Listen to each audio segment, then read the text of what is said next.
The following is a special multimedia presentation from NorthJerseySports.com. Brought to you by the Bergen County Education Association. Bergen County Public Schools work because the BCCA works with you.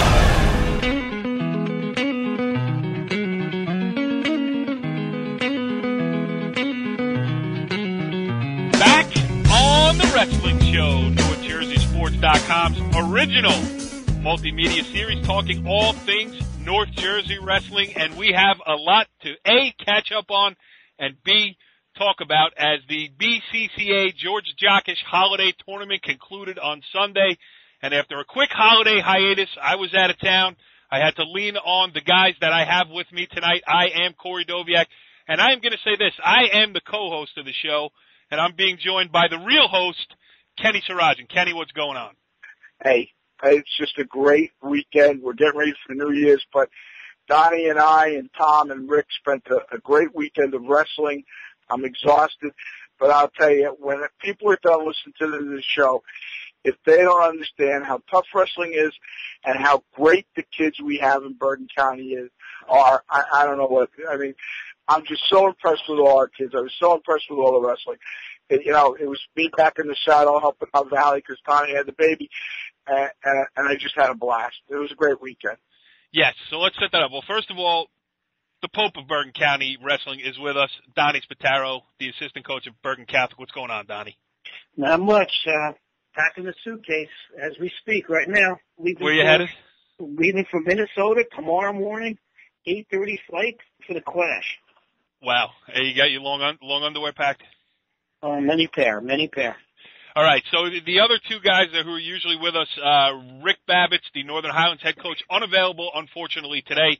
We will get back with him next week. And as Kenny mentioned already, our other panelist, Tom Gallione, the head coach of the Pascack Valley Wrestling Program, predisposed with, as he welcomed in a new child. Kenny, boy or girl for him? A young boy, Jack Alexander Gallione, weighed in at 8 pounds, 2 ounces. As I told Jimmy and Tommy, I said, this kid's going to be a 168-pounder just like his grandfather was, and I understand Donnie's already contacted them about the kid going to BC. So wrong. That is so wrong. Kenny, we know that he is a kid that will work hard to achieve the level that he gets to, right?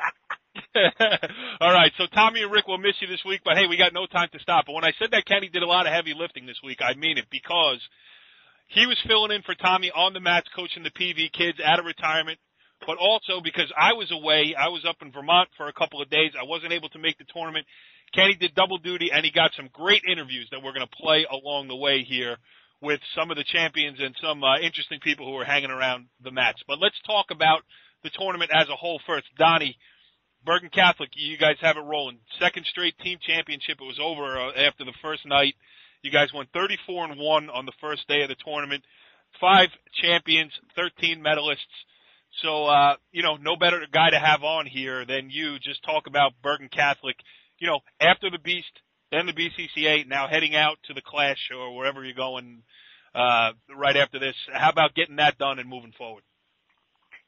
It was another great tournament, another great team effort. And like we say, every week I come on here, we talk about team effort. 13 kids scored for us, and all 13 that scored, all medaled. So you can't ask for anything more. I mean, there's a couple of losses here and there that we were maybe, a little disappointed on, but I mean, overall, you couldn't ask for anything better than this. Johnny Sebastian obviously won his 4th straight BCCA title. We'll get to an interview we did with him a little bit later. Kenny, biggest upset. We talked about it a little bit last week in the preview show, but I'll start with you. How about something that, popped your eyes out when you saw the final? Well, here's the thing. We talked about potential upsets.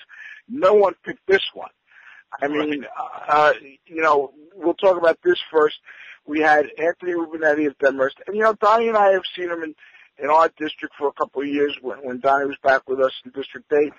He was a nice wrestler, tough wrestler. But you got Luis Gonzalez, a returning state champion. Now, this kid's been, and Donnie will correct me if I'm wrong, he's been a second, he's been a 4th, and he's been a 1st in the state. I mean, so this Correct. guy's been a top 4 medalist for 3 years. And you know what? This tournament is tough. You're wrestling up to 6 matches in 2 days, and Rubenetti had a game plan, and he stuck with it. And there was one, they were going into and I got to give Gonzalez a lot of credit. I'm going to tell you something. This kid is a great kid. Let's cheer him on. He's going to West Point. He goes in. It's 4-4 going into the third period. There was a scramble in the second period where they came out of it with each 2 points. Some people said maybe there should have been back points. I don't know. But going into the third period with about a minute left, the score tied at 4-4, Gonzalez is on top. He chooses to give the one because he believes in himself, and he believes in that he's going to get the 1 point. He's going to get the takedown. So he gives the point, and he's going for the takedown, and we're getting out of about 30 seconds left. He takes a shot, and Rubenetti was prepared for it, and he spins behind and gets the takedown and hangs on for a 7-4 win.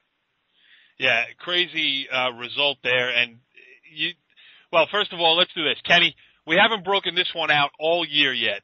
We're not going to do a lot of production today. It's all about the kids. It's all about the wrestling. But for the first time of the year, when you send in an interview, we got to give you one of these. Okay.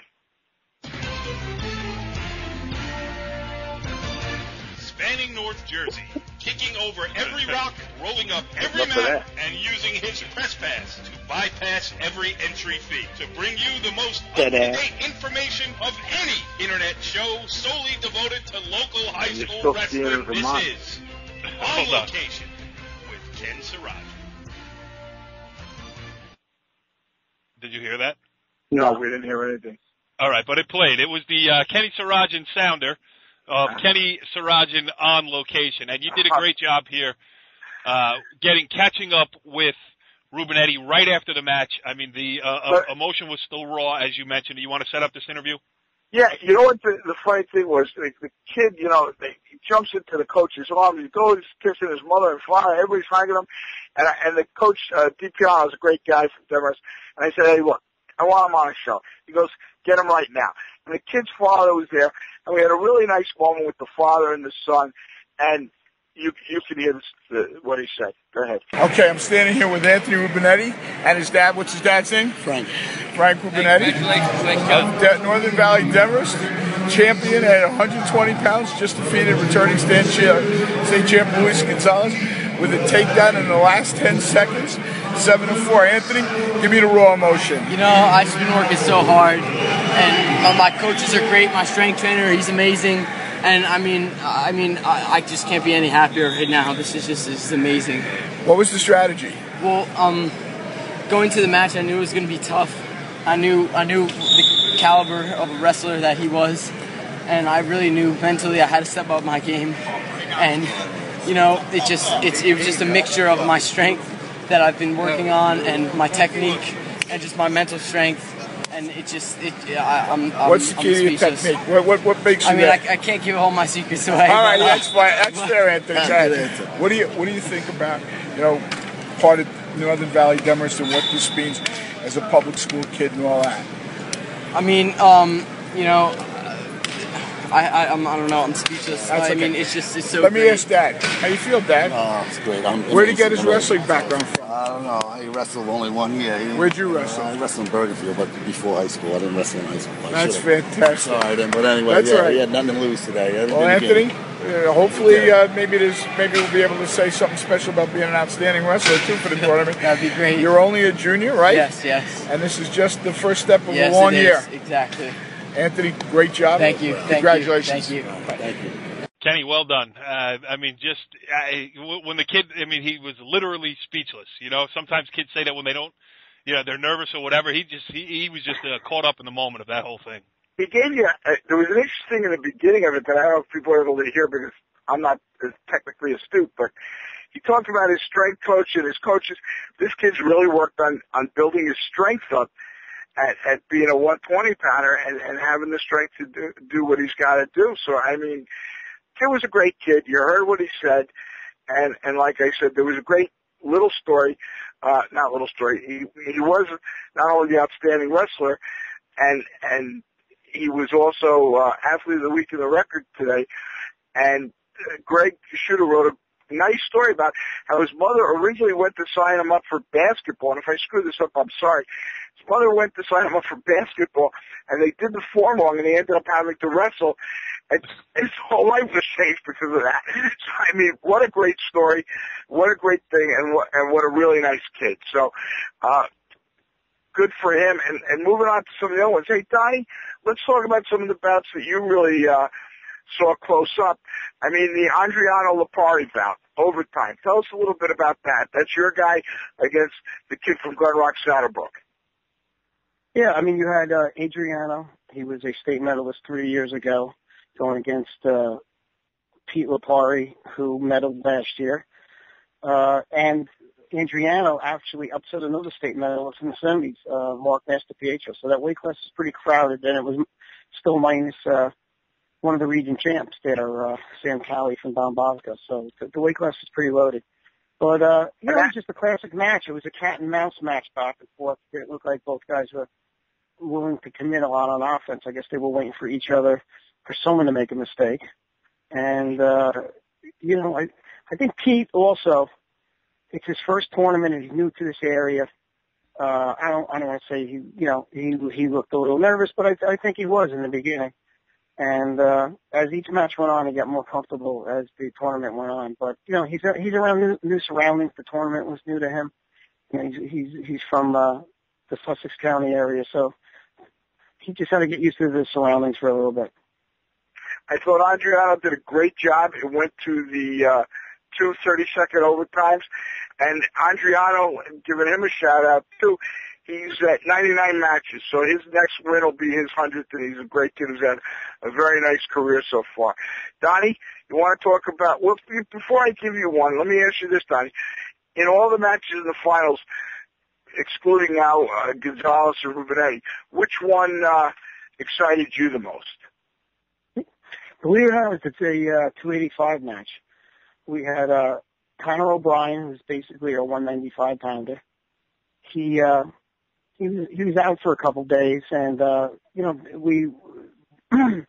we decided that maybe the best bet was for him was to go up to heavyweight, since Johnny Sebastian was committed himself to 195 for this tournament.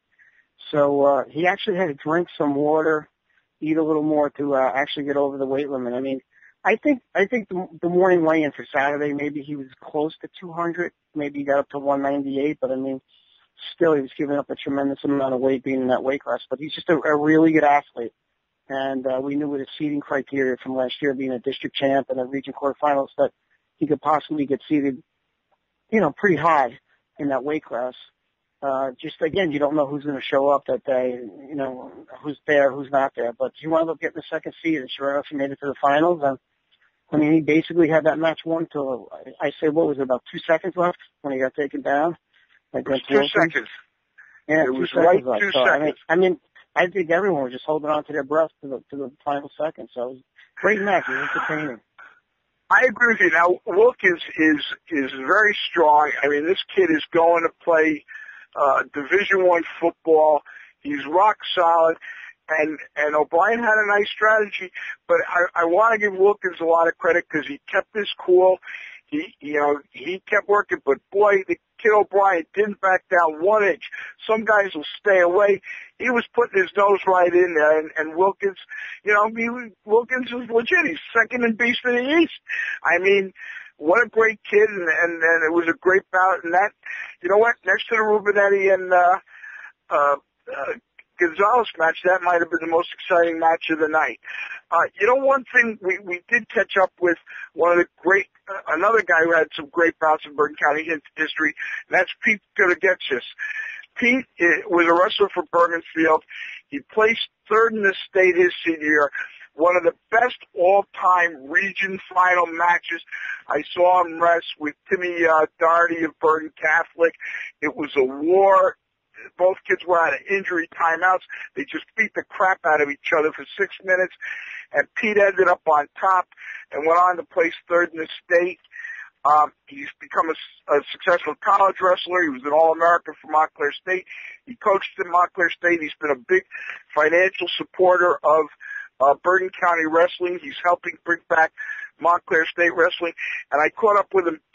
Pete was awarded the William F. Pally Service to Wrestling Award by the BCCA. And I think he's got some interesting perspective on the way wrestling was in the 80s when he wrestled and the way it is now. Kenny, perfect segue. Okay, I'm talking here with Pete Getagutsis, one of the great wrestlers in Bergen County history. He was fourth in the state? Third, I'm sorry. He wrestled one of the greatest matches I ever saw in the regional final against John Doherty. Tim Doherty. Oh, we always forget their names. That's all right, but we remember the matches. Yeah, he was. And there was a war. Returning state runner-up. Yeah, it was a war. Nobody had any injury timeouts left. And is that back when only number 1 went to the States, or number 1 and 2 went? 1 and 2 went, but unfortunately, Tim Doherty wound up drawing because he took second. John Monaco, the returning state champ, first round, so he got knocked off. So winning that match was critical. Yeah, very absolutely. good. And then he went on to a great career, ending up at Montclair State, where he was an All-American. And now he's been a great supporter of Bergen County wrestling. Pete, tonight he's also the winner of the William F. Powley Service to Wrestling Award. Stop it. Pete, tell me, let's all the niceties out of the way. What do you see as the difference in wrestling today from when you wrestled? Well, I think the kids have gotten a lot better technically. But back when we wrestled, and even before that, in the 60s, 70s, 80s, the involvement in wrestling was enormous. I would say the average team had about 80 to 100 people out for the wrestling team. They had a full varsity, junior varsity, freshman squad, and even some teams had a sophomore squad. And you still had about 30 or 40 kids that were contributing to the team that were, not on any of those positions. So, it was a big deal to be part of wrestling. I think it was obviously before the days of cable TV, and there was not that many, distractions, and it was a different sport, I think, for people to experience and for spectators to see. And unfortunately, the involvement isn't as high, but the level of wrestling has gotten really, really more advanced because of all the clinics and the great jobs that a lot of these clubs that have evolved over the years have been doing with all these young wrestlers. So it's great though to see it continue at a high level, and to see Bergen County wrestling back at the top of the state tournament like it should be. And it makes you proud to be, a Bergen County resident and former competitor with such great people, and all the friends you make over the years. Thanks, Pete. That was great. Yeah, it was great because, just turning away from the actual tournament this year for a quick second. I mean, I know Pete, he had a wrestling school up in Northvale in the town that I live in for a while too, and I had conversations with him, and I think we talked about trying to get him on the show last year or the year before and just trying to relive that match that he had. But, I mean, he's a guy who, wrestling club here, Montclair State here, just trying to keep his hands in it and push it forward. And he's one of the guys who has. He does. Hey, Donnie. Yeah. Donnie, you still there? I'm here. Donnie's packing his underwear right now. Two of the other guys I caught up were very special because, as Donnie will tell you, not many guys win 4 BCCA titles. And how many actually have? Don't ask me that question. I don't know. Donnie, you know off the top of your head? No, it's the program. It's in the program. You can look it up online. Tweet us the answer at NJScom on Twitter, please. Oh, you're killing me. But one of the things was Johnny Sebastian and also then Anthony Giraldo. And we have both of them. I got to sit down with both of them after the championship round, and you got to be just so impressed by these two kids. And we have interviews with them. And other than talking about Johnny Sebastian, 2-time defending state champ, 4-time BCCA champ, and Giraldo, who won his first state championship last year and got his 4th BCCA title, I'm going to let these kids talk. There's nothing I need to say. Listen to them, and folks, I hope you're impressed by the caliber of the kids they are and what they said about wrestling and what they've been doing their 4 years as champions. We'll start with Johnny Sebastian first. Here goes. I'm here with Johnny Sebastian. He's just won his 4th championship at the BCCA. He's a 2-time defending state champ. And one of the things I like about Johnny Sebastian when I watch him wrestle is he's always smiling, he's always happy. Johnny, you know what? you're going to Northwestern. Yep. You're a good student. Tell me what the high school experience as a student and a wrestler has been like for you. Yeah, well, I grew up in a household that academics was always an important aspect of your life, and growing up, I had my mother always was pretty much on the academic standpoint, and my father was pretty much on the athletic standpoint. And when high school came, I made a tough decision. I wasn't really sure I was going to high school, but I ended up at Bergen Catholic, and it was one of the best decisions I've ever made, along with just the wrestling standpoint, football standpoint, and academically. Bergen had a lot of classes that you can't pass up. My senior schedule is very tough. It's probably my hardest schedule of all the 4 years. Usually it's the opposite for most kids, but I'm having a great year academically too, and wrestling. I hear you're a star in your economics class. I know your economics teacher wrestling for me. Yeah. Great teachers. They're awesome. They really care about the students. They want them to do good, and they challenge us, and that's what I think. I really chose Northwestern. Obviously, it's a great academic institution, and along with wrestling, they're top 10 in every poll, and they're just getting better. My recruiting class is the #1 recruiting class in the country, so you can't really go wrong with getting the academics that Northwestern offers, along with wrestling with the top 10 program. What do you think you're going to major in there? I want to major in business right now. Obviously, everyone says something and it ends up changing, but I want to go into business and see where that takes me and win a couple national titles. What about the recruiting process? Yep. How was that for you? The recruiting process was pretty heavy. Most people say you don't go to Fargo. It's very hard to be recruited. I've never been to Fargo. I got recruited pretty hard by pretty much almost every school outside of Iowa. All the Ivies, Big Ten, ACC, Pac-12, Big 12, whatever it is. I got recruited pretty hard, and at the end of the day, I was looking at Ivies, and it came down to Penn, came down to Minnesota, and came down to Northwestern, and each school had actually a great academic standpoint. Minnesota had a great business school.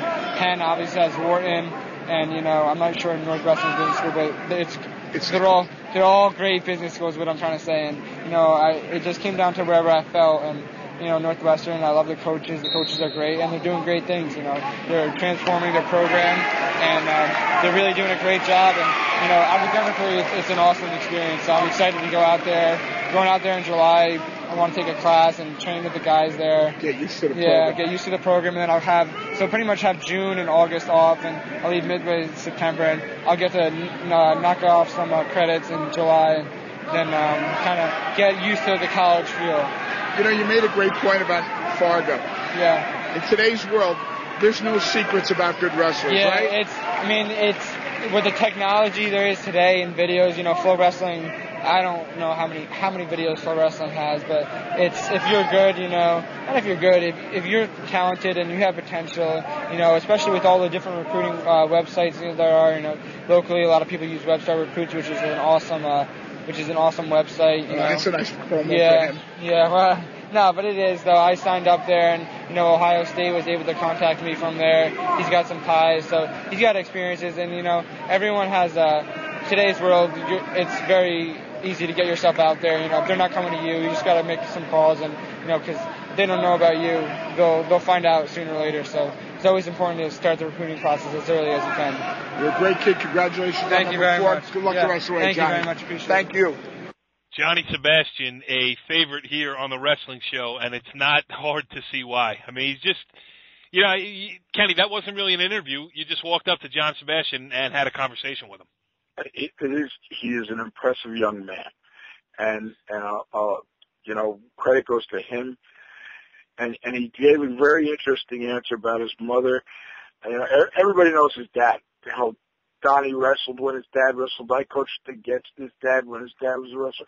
But he said He said a real nice thing about his mother, and he talked about how his mother made sure that the academics were important too. So just a nice kid. But and Donnie, I mean, just having a kid like that in the room, I mean, he's got all the credentials in the world, and let's face it, he could just, if he wanted to be the world's biggest jerk. Hey, look, I'm Johnny Sebastian, blah, blah, blah. I get the feeling I'm pretty sure of it because we've talked to him, we've talked to you about it, but it's the opposite with that kid in the room.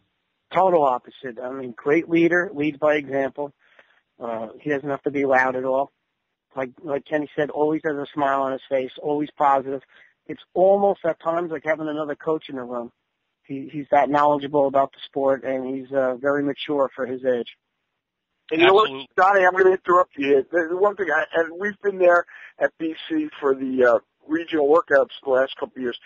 If you saw this kid drill, you know, kids, you want to learn how to be a good wrestler? Drill. And this kid, he's a nonstop movement when he drills. Oh, my gosh. So, just enough said. I'm sorry.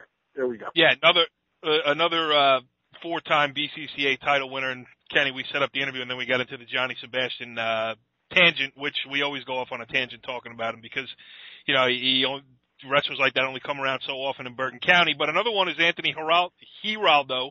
I want to get his name right, from North Bergen. He's headed to Rutgers, another Division I wrestler, another returning state champ. He won his 4th BCCA title on Sunday. You caught up with him, and let's hear it. With Anthony Giraldo of North Bergen, a Bruin, defending state champ, headed to Rutgers next year, who just won his 4th Bergen County Coaches Association champion. Anthony, what's it like, you know, to be the guy with the X on your back that everybody's going after? Well, I didn't have the X on my back until this year and after I won states, so it's not something I'm used to, but I don't mind that at all. I mean, I love it. It actually pushes me in practice, and now that in the state of New Jersey now, since I'm up one of the best wrestlers at my weight class, there's not much kids better than me, so I use motivation. My motivation is the kids that are trying to beat me. What's your favorite thing about wrestling? What do you love about it? I love beating kids up.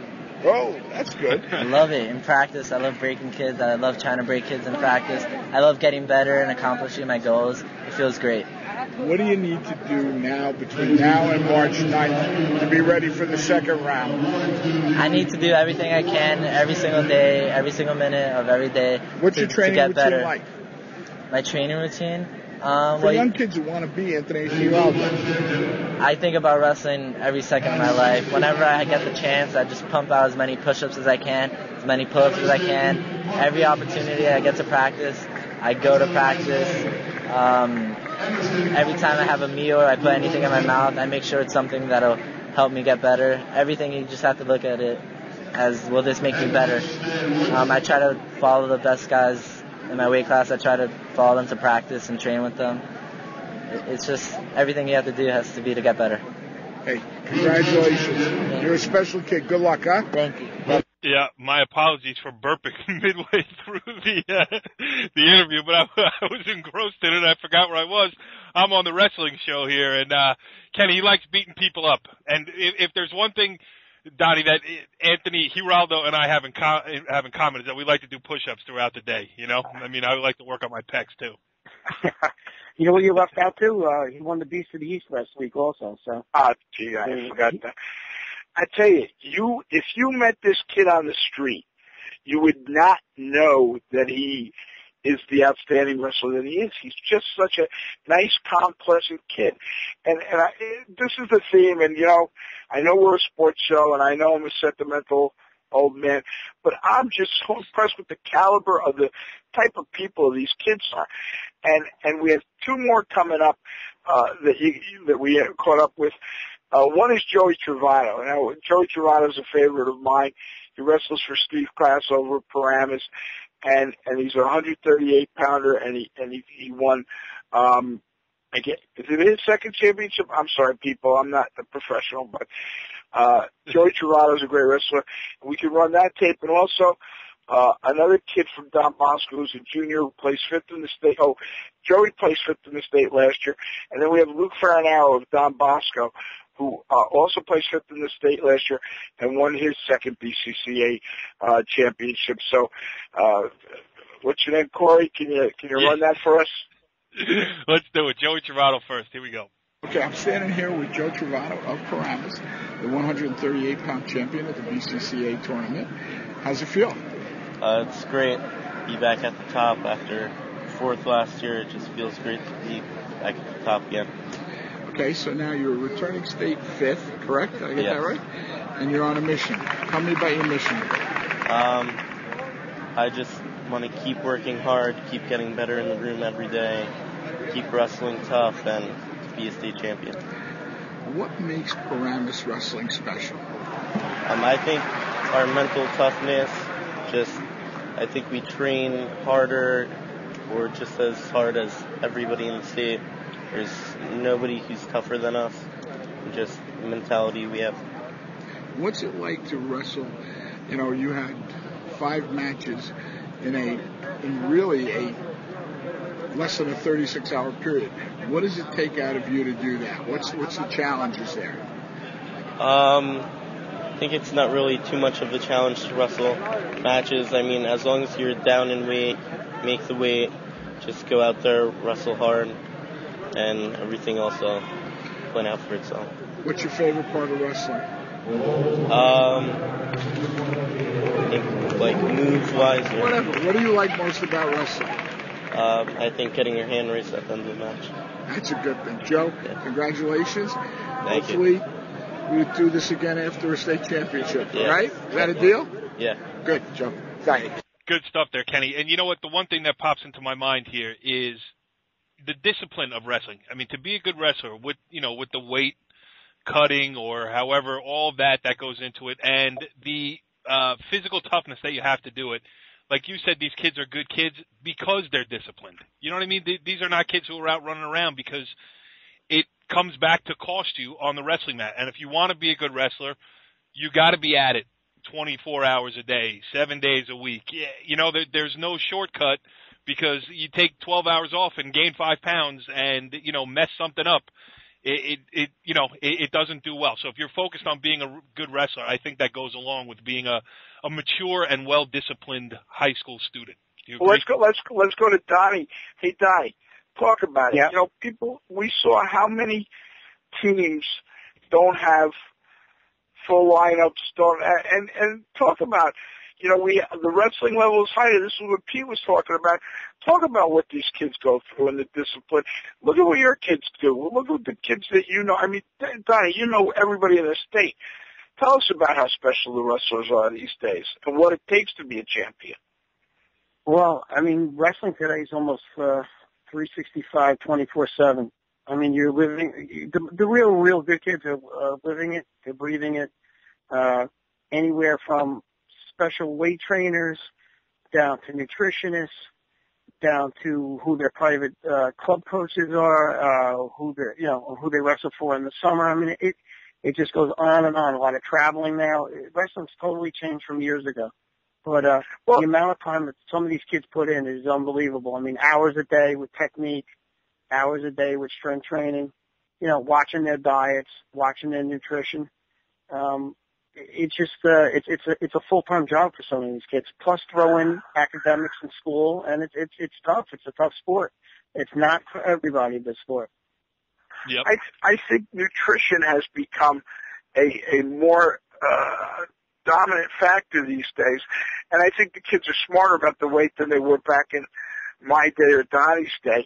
I mean, hell, we'd make weight and then I'd have a couple Twinkies before I wrestled. But it's funny, Kenny. It's funny, Kenny, how you bring that up, because I've totally noticed the changes over the last couple of years, especially. Us cutting weight years ago, our era was considered not eating. Okay, maybe sucking on an ice cube or, you know, freezing orange juice and sucking on an orange juice ice cube. That was considered weight cutting years ago. Today, if you tell these kids they're a couple pounds over and you tell them to skip a meal, that they may have to skip a meal, they look at you like you're crazy. They're used to eating. They're always feeding the furnace, with the good food. So, even though that the kids today are cutting weight, it's not done the way it was done years ago where kids would just starve themselves. They're constantly eating. They're constantly burning it off. They're constantly feeding the furnace.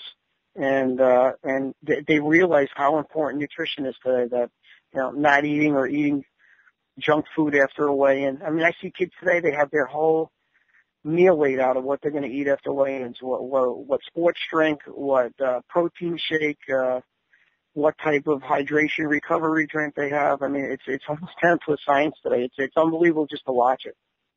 And you talk about how special these kids are.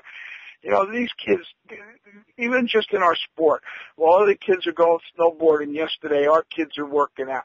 While other kids are going out tonight, yeah, some of ours will go out, but hopefully they'll. I used to be able to get in the gym and have practice on January 1st. That's how I controlled it. But you can't do that any. 8 o'clock, baby. But you can't do that anymore. But they give up so much in terms of the vacations and just during their season. Even I'm not even talking about the top level kids. I'm talking about every kid. I'm talking about that kid who may be a 500 wrestler. He's still making that commitment. So they are a special breed. Let's go to Luke Farnell. I will. I'll go to Luke Farnell. But first, was that snowboarding crack? Was that at me? Oh, no, it was actually at somebody else. But that's good. You can take it because you went skiing this weekend. All right, Luke Farnell, the 170-pound champion from Don Bosco Prep. Here's the interview. Okay, I'm here with Luke Farnell, who just won his second title at the BCCA. He took third as a freshman, first last year, and he just won the 170-pound title. He's a returning fifth place in the States, right? Yep. So, look, tell me, how do you feel, and what was the match like? I thought I wrestled good. I mean, honest, I wrestled him a lot in practice. I kind of knew what to expect a little bit. He's a real tough wrestler. He's got good shots. He's long, too. He's tall and lanky. I'm not a fan of wrestling tall and lanky kids, but I guess today it worked out. I just kind of stuck with my game plan. Didn't want to. What was your game plan? I didn't want to get too aggressive on my feet. To me, I'm more a top-bottom wrestler, so I knew if I could keep it close to my feet, then I would have a good chance to win it. You were very smooth. I mean, you did the one sit-through, you come out on top. It was very nice. You were very fluid. Yeah, well, I practice. I like scrambling around and rolling around. I think that's what makes the sport fun to me. So whenever I get in a situation like that, I just like to roll around. I feel comfortable there. I do enough in practice that I know if I get in that position in a match, a roll here or sit out here, it's going to work out. You're going to come out on top on any scramble. I'll tell you, that's how I think on the mat. That's the best way to think. How do you feel about how your compadres are doing? You got a lot of guys in the finals here. Yeah, we had a good tournament. A couple of kids are hurt, a couple of kids missed weight, so we didn't come with the full team. But I think besides that, everyone pretty much came out and wrestled. We brought a lot of young kids. A lot of kids don't have a lot of varsity experience. I thought they wrestled really well. We got 4 guys in the finals, I think. Yeah. So okay, here I'm going to put you on the spot. Of your young kids, which one do you think has the most promise? Which one is the one I should be watching for? Of our freshmen? Yeah. That's tough. We got a couple. I know we got this one kid, Don Mandrino. He wrestled. He was cutting down to 113, and he kind of loud. He just couldn't make it. Didn't feel comfortable there, so he bumped up back to 126, 132 around there. A kid got hurt last week at the B, so we threw him in the lineup this week, and he wrestled tough. I think first varsity experience. So I thought he did well. I mean, he might not think he did as well as I did, but hey, everyone. That's why you're a leader. That's why you're a leader. Everyone's in that position at one point, first matches. So I thought he did good. Great job, Luke. Congratulations. Good luck the rest of the year. Yeah. Another good kid. And he brings up a point there, not specifically him, but an outlying theme of the tournament was for all the great guys who were on the mat, there were a few guys, Donnie, across the county that were not here. Correct. Well, one more note about Luke. Great kid, great family. I've known his dad for years. Dad ran the Park Ridge Rec program. Always stressed academics, and guess what? Luke has committed to Duke University. I mean, a lot of Ivy Leagues. He got into a lot of Ivy League schools. I know UPenn wanted him bad, Cornell, and he chose Duke over them. So another kid with where academics came first. Good for him. So my question about just some of the guys that we didn't see on the mat this past weekend. Well, I know Sam Calley, returning region champ from Don Bosco, was not on the mat. I mean, who else out there, Kenny? Here we go. We got. Here you go. Yeah, Kyle Beardnuffel, second to state, ranked in the nation. Not available. I know he had a hand injury that's been healing. I think he'll be back soon in the lineup. It's a real question mark as to where he'll be back in the lineup. I guess WrestleWorks will determine what weight he will be at this year. We got a returning regional champ, Joe Oliva, was unable to wrestle. We got the kid Donnie, one of your former BC kids, Rose, who's now at Heights. He's sitting out his 30 days. You know, Donnie, and this goes to the next question. Oh, also, another, there you go, Kenny. Another sit out, Freeman from Paramus. Freeman from Paramus. He went from St. Joseph. Yep, he had to sit his 30 days. He was out of the tournament. So as we wrap this up, because I'm sitting here at my mother's house and my wife is inside with my mother because she shot for her and she let me do the show, and I'm gonna be and I'll pay for this later dearly. But yeah, and if Kenny keeps talking, I'm gonna miss my flight. But go ahead. Shut up. But here's the thing. So what do we learn? What do we learn from the tournament, Donnie? What did we learn from this tournament? I don't know, Kenny. You tell me. You're the master. Come on. You know what we learned?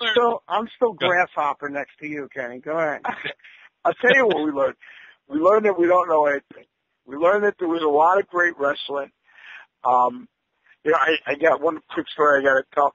So my brother comes to watch the finals, and he gets there, and he said, "What happened?" You know, I asked him, "Did you see what happened at Danny White, one of our kids who I love?" And he goes, "Yeah, I already know." I said, "How do you know?" And he said, "Well, I saw it online, and because he was following what Shuda and Jufa were doing for the record, and it just shows you so much about wrestling today." And I'm going to take that and go into where we're at today. One, Sebastian told us there's no secrets. Everybody knows everybody out there. People were watching these results of those guys from the records were doing them, and I got to give Shuda a shout out because he. How many times, Kenny? How many times? All right, Greg Shuda did a good job. All right, you said it. You made your point. He even had binoculars so he could see what was going on the far mats. I mean, but keeping going. People are watching 24/7 to see what happens at these tournaments. But you know what? We still don't know anything because of the guys who weren't there, of the weights we don't know where they're going, of the guys who were Region 3 and with a predominantly Region 2 tournament. I saw one guy made a comment online on one of the blogs today, and he's so right. He goes, "This season is a marathon." And I know Gonzalez lost to... Wow, that's profound. How, Donnie? It goes back to my 3 parts of the season, Kenny. Come on now. You got your tournament. Go ahead, Donnie. That's what you should. Go ahead, Donnie. That's what you should say right now. Go ahead. You're right. Say your tournament. If you let me talk, I can say it. Come on now. You got your tournament competition in the beginning of the year. You got your dual meet season. And at the end of the year, you're back to your championship season for yourself individually. And when you can compare what happens in December to February and March, total different results a lot of the times. That's what we learned from the BCCA is that we got a long way to go here. And Donnie, you know what else I learned from this show tonight is that if we let Kenny host it every week, A, it'll be 2 hours long, and B, you and I won't get a word in edgewise. All right, goodbye. Wait, first thing we should say here is last thing we should say obviously is. Season 4, episode 5 here of the Wrestling Show. Without Rick Babbitts, who will be back next week, and without Tommy Gallione, who welcomed a new addition to his family this week. So, a happy new year to everyone, especially to Tommy as he moves forth. He's going to have to go deeper into his basement, I'm sure, to join us next week to avoid, feeding time for Tommy. So, it was a good past year here on the Wrestling Show. We noticed the numbers on NorthJerseySports.com. They keep climbing. We appreciate everybody who listens.